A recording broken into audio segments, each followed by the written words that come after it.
ఎవరు ఈ అమాలేకీయుడు? శ్రద్ధగా వినండి. అంటే ఏశావు యొక్క మనవడు. ఎవరు? ఏశావు. ఏశావు కాదు, మరి ఏశావు మనవడు ఈ అమాలేకీ. ఇప్పటికీ కూడా శత్రువుగా ఉండిపోయాడు. వీరు అసలు ఎవరంటే అన్నదమ్ములే.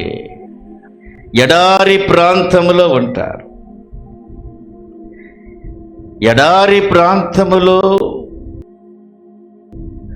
సంక్లిష్టమైన పరిస్థితుల మధ్య, ఎక్కడ సంక్లిష్టమైన పరిస్థితుల మధ్య ఎడారిలో ఒక మనుష్యుడు నివాసము చేయలేని పరిస్థితులున్నా వీరు అక్కడ నివాసం చేస్తారు. నీళ్లు లేకపోయినా, వసతి లేకపోయినా, మనుష్యుడనేవాడు ఇక్కడ ఉండడు, అసలు ఉండడానికి ఆస్కారమే లేదు అన్న స్థలాల్లో ఉంటాడు, నివాసం చేస్తాడు. వీరు అమాలేకీయులు. ఎలా ఉంటారంటే సంచార జీవులు. వారికి ఒక నివాస స్థలం అనేది ఉండదు. ఎక్కడికి వెళ్ళినా వాళ్ళు జీవించగలరు, ఉండగలరు. గుడారాలు వేసుకుంటారు. తాత్కాలికముగా గుడారాలు వేసుకుని గుడారాలను మార్చుకుంటూ వెళతారు. వీరికి యుద్ధ నైపుణ్యం చాలా ఎక్కువ. గెరిల్లా యుద్ధం అని చెబుతూ ఉంటారు. ఆ యుద్ధము ఆర్జిని వెళదే. గెరిల్లా యుద్ధం అంటే మాటేసి వెనక నుంచి శత్రువుని కొడతారు. కన్ను తెరిచి కన్ను మూసే లోపల ఫినిష్ చేసి వెళ్ళిపోతారు. వీరికి సైనికులు ఉంటారు, సైన్యము కూడా ఉంటుంది. ఒక్క చిన్న పిల్లోడే 1000 మందిని ఆమారుస్తాడు.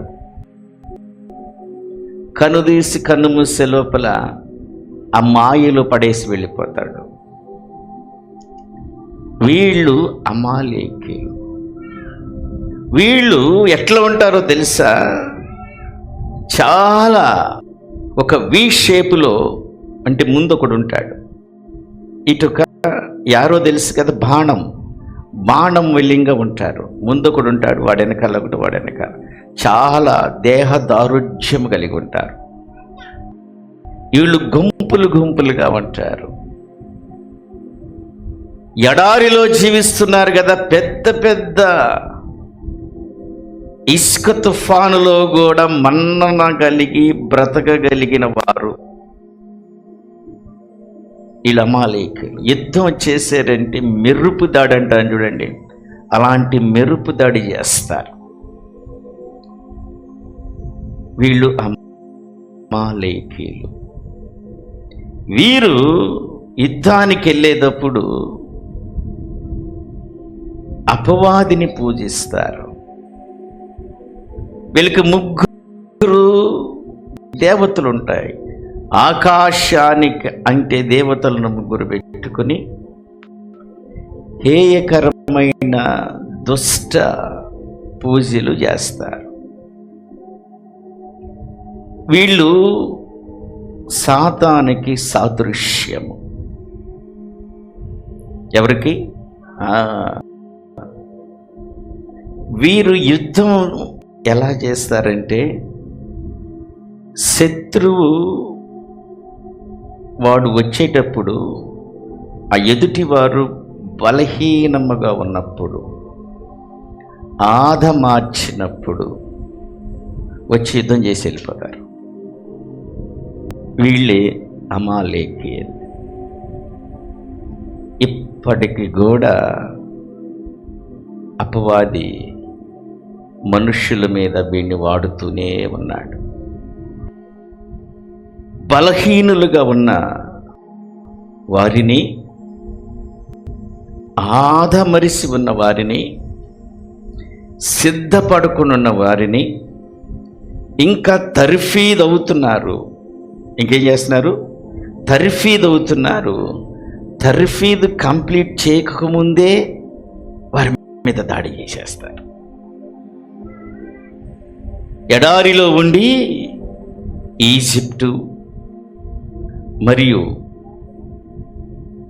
అరేబియా, మెసొపొటేమియా ప్రాంతాలకు ఎడారి గుండా వ్యాపారాలు జరుగుతూ ఉంటాయి. బ్రతకగలిగి శత్రు కన్నుగప్పి బయటకు వస్తారు. అంత తంత్ర నైపుణ్యం కలిగిన వాడు ఎవరు? అమాలేకీలు. అలా చాటు నుండి దోపిడి, వారు కానీ ఎంటర్ అయితే బీభత్సాన్ని సృష్టిస్తారు. వారు ఎంటర్ అయితే రక్తపాతాన్ని కలిగిస్తారు. వారు ఎంటర్ అయితే చాలా ప్రమాదకరమైన విషయాలలో ఎదుటి శత్రువు పడిపోతాడు. వాడు ఎంటర్ అయితే రక్తం ఏరులుగా పారిస్తారు. వాళ్ళకి పాషాణ హృదయం ఉంటుంది. చిన్న పెద్ద, పసిబిడ్డ, గర్భిణి అనేది ఏది ఉండదు. అంత భయంకరమైన వారు ఎవరు? అమాలేకీ. లోకమనే ఎడారిలో నువ్వు ప్రయాణిస్తున్నావు. అమాలేకీలున్నారు ఈ లోకమనే ఎడారిలో నువ్వు ప్రయాణిస్తున్నప్పుడు. వాడిని నువ్వు ఎదుర్కోవటము చాలా కష్టము. వాడు మాటేస్తుంటాడు, నీ ప్రయాణానికి అడ్డుగా వచ్చి నిన్ను నాశనానికి గురి చేసి వెళతాడు.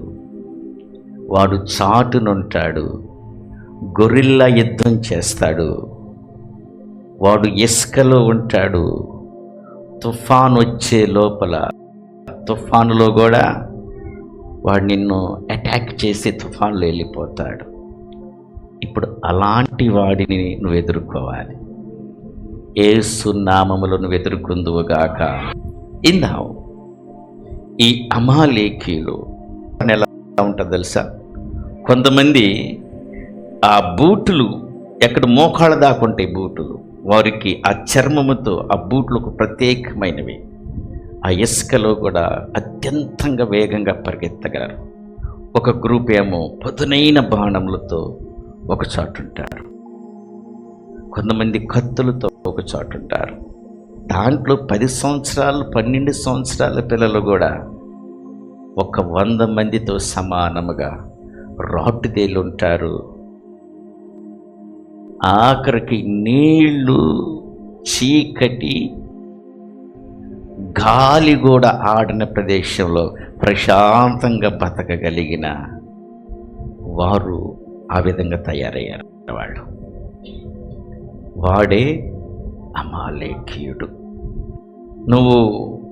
వాడిని నువ్వు గెలవలేవు.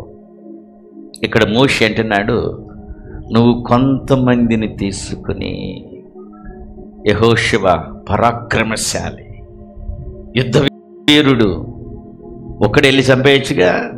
నో, నీకేం కావాలి? ఇప్పుడు నీకేం కావాలి? కొంతమంది కావాలి.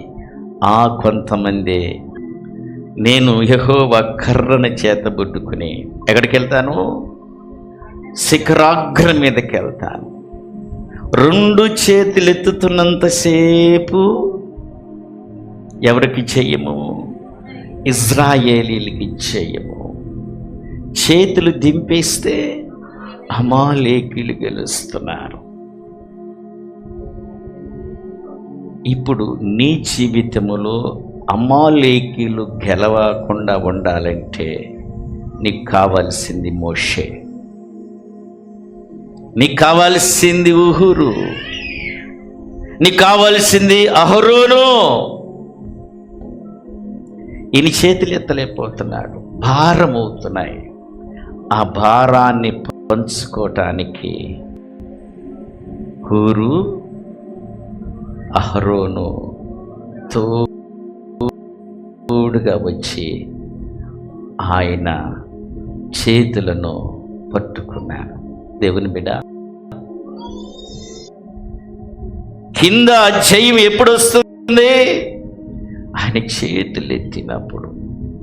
ఎప్పుడు వచ్చిందన్న చేతులు ఎప్పుడు వరకు ఎత్తాలండి అంటే నీకు జయం వచ్చు వరకు ఆ చేతులు అట్టానే ఉండునుగా.